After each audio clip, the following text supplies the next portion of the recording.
Le président, le président honoraire, ou bien nous ne pouvons pas honoraire, nous pouvons dire le sénateur à vie, Joseph Kabila Kabange, l'ancien président de la République démocratique du Congo, officiellement, après les cérémonies de prestation de serment des États-Unis, il est invité aux États-Unis, il est entendu en France, il est aussi entendu en Belgique. Qu'est-ce que cela nous veut nous dire? Bonjour, bonsoir. Mon analyse sera courte cet avant-midi ou cet après-midi, mais je serai en train d'analyser avec toi les faits. Likez, partagez, aimez cette vidéo et laissez votre commentaire positif. Depuis un certain temps, nous avons parlé de la présence de Joseph Kabila Kabange à Addis Abeba et nous avons fait l'analyse tout autour de ça, comment il est là, comment il a été ici. Et nous avons fait ressortir tous les aspects. Le temps que le monsieur a pris, aujourd'hui, nous pouvons dire que ça joue à sa faveur.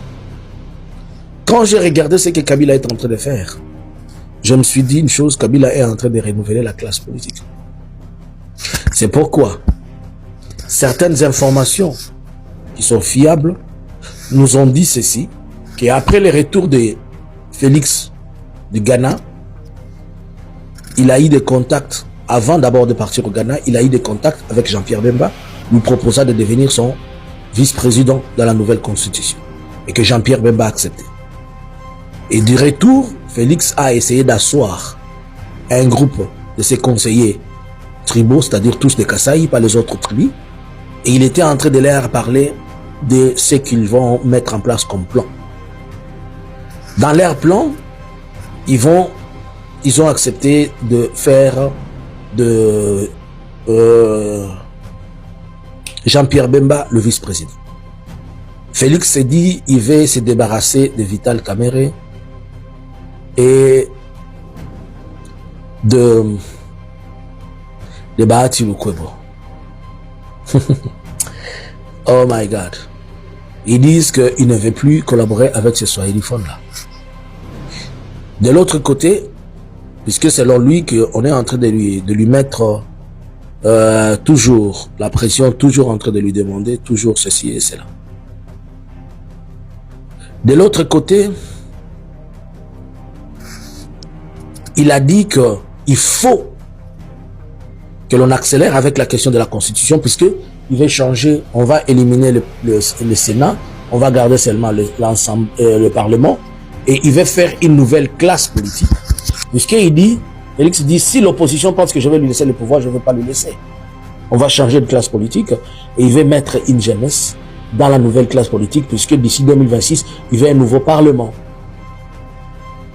Tout ça, c'est puisqu'il a déjà compris que Kabila est en train de travailler sur son retour politique et qu'il est en train de tout faire, selon lui, pour étouffer le retour.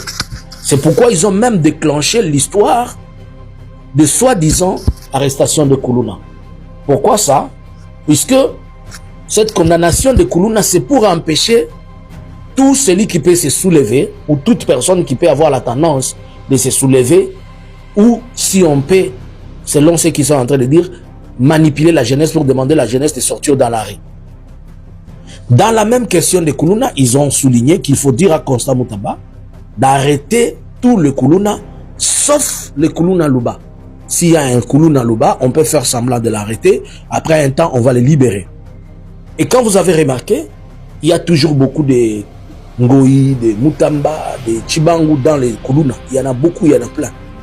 Puisque avec le mouvement qu'on a fait de la population, la faire migrer des Kasaï de force pour venir à Kinshasa, et cette manque d'occupation, elle a créé beaucoup de choses. Alors dans tout ça, il est en train de se mettre en place pour pouvoir créer un mécanisme de protection selon lui. Mais moi, je suis en train de voir un danger.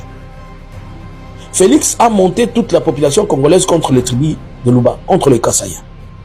Félix l'a fait expressement avec son activation du tribalisme. Cela crée une antipathie de la population vis-à-vis de ces tribus-là. Alors que le problème n'est pas tribal.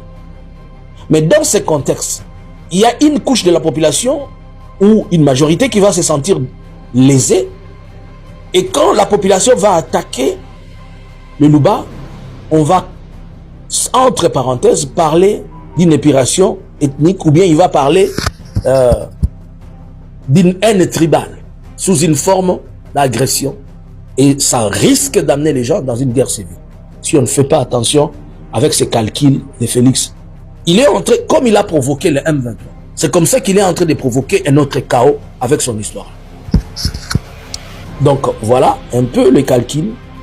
Et voilà ce qu'on est en train de mijoter, mettre en place.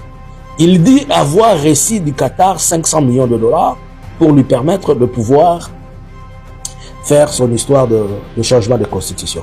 C'est dans ce sens-là, puisqu'il a déjà compris que les grands salons du monde ont ouvert la porte à Joseph Kabila et ils veulent en faire ce que moi et toi peut-être nous ne pouvons que dire, un partenaire du futur.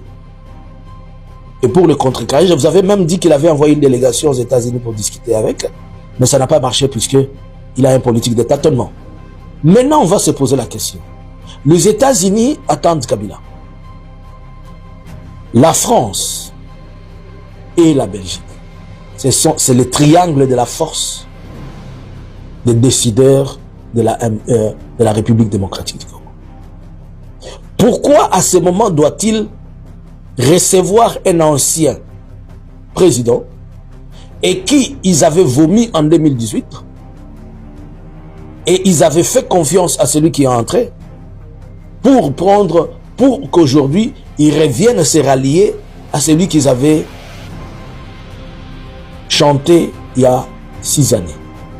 Si Félix était l'homme providentiel, si Félix était un bon manager, il avait de bons résultats, on ne pouvait pas donner crédit à Kabila. Mais la politique et la gestion catastrophique et chaotique de Félix, c'est elle qui joue à la faveur, à la fois, de Kabila et de ce que vous pouvez appeler opposition. Mais la question, pourquoi ces mêmes salons n'ouvrent-ils pas la porte pour d'autres personnes? Est-ce que c'est à cause de l'expérience de Kabila? Je vais dire non. Et oui. Non et oui, pourquoi? Oui, puisque Kabila est la personne qui avait amené le pays dans le contexte dans lequel Félix nous trouve aujourd'hui. C'est Kabila qui a eu un mécanisme pour faire asseoir. 2. Kabila est moins mal que le mal qui existe. Il n'est pas parfait. Il est moins mal que le mal qui existe. Au moins avec Kabila, on pouvait dealer sur certaines choses et ça va marcher. 3. C'est mieux de parler avec un démon qu'on connaît au lieu de parler avec un ange qu'on ne connaît pas. C'est mieux qu'ils utilisent encore Kabila puisqu'ils connaissent, ils maîtrisent quelque part sa politique, sa ligne de conduite et sa gestion. Il peut y avoir des changements, mais pas grands. Mais si on fait entrer un nouveau monsieur dans la danse, on ne connaît pas ce qu'il a dans la tête. On ne connaît pas s'il va encore amener les gens dans une fossée comme Félix. Puisque maintenant, ils se sont dit, nous avons fait confiance à celui qui était dans l'opposition et nous avons accepté qu'il revienne, nous avons accepté qu'il entre au pouvoir, mais il nous fout la merde. Au lieu de nous confier encore à un autre nouveau, alors qu'il y a un ancien qu'on connaît, c'est mieux qu'on ouvre la porte à l'ancien et c'est mieux qu'on dise à l'ancien, voici nos limites, voici tes barres voici tes points de sortie et tout ça. La Belgique, pourquoi? La Belgique étant le parrain direct de la RDC, et la Belgique, n'oubliez pas que le roi de la Belgique, et notamment Louis Michel, c'est eux qui appuyaient Félix, mais ils sont dessus. Donc, si la Belgique accepte de le recevoir, d'abord c'était officiel puisque Kabila a eu des visites là-bas. Mais si la Belgique ouvre cette porte officiellement, c'est-à-dire la Belgique dit c'est fini avec Kabila, avec Félix. La France, puisque la France déjà disait il faut changer Félix, on ne veut plus de lui. Mais c'est la France et c'est la Belgique qui avait demandé à ce qu'on laisse qu'il finisse son mandat. La France l'a déjà qualifié d'un aventurier. Les États-Unis, puisque avec les nouveaux perspectives et le changement de la politique internationale, et surtout que Donald Trump est derrière les systèmes, lui il fait une guerre économique. Vous voyez ses attaques sur Groenland, il veut prendre Groenland, il est en train de faire des menaces, même de dire au Canada pourquoi nous devons continuer à vous donner 220 milliards de dollars au lieu de vous annexer. Donc il veut aussi plus tard faire du Canada un État américain. Alors, lorsqu'il est dans tous ces calculs économiques, il aura besoin d'un partenaire fiable et clair qui est là-bas. Et en RDC, l'une des personnes qui le connecte à Kabila, nous avons, il y a Dan Gettler connecté à Musk, et Musk lui-même connecté à Kabila. Ainsi donc, vous comprenez ce que je vous avais dit, que chaque fois que Félix sortait, on lui disait, si tu as besoin du tapis rouge, rentre consulter Kabila. Qu'est-ce que vous pensez?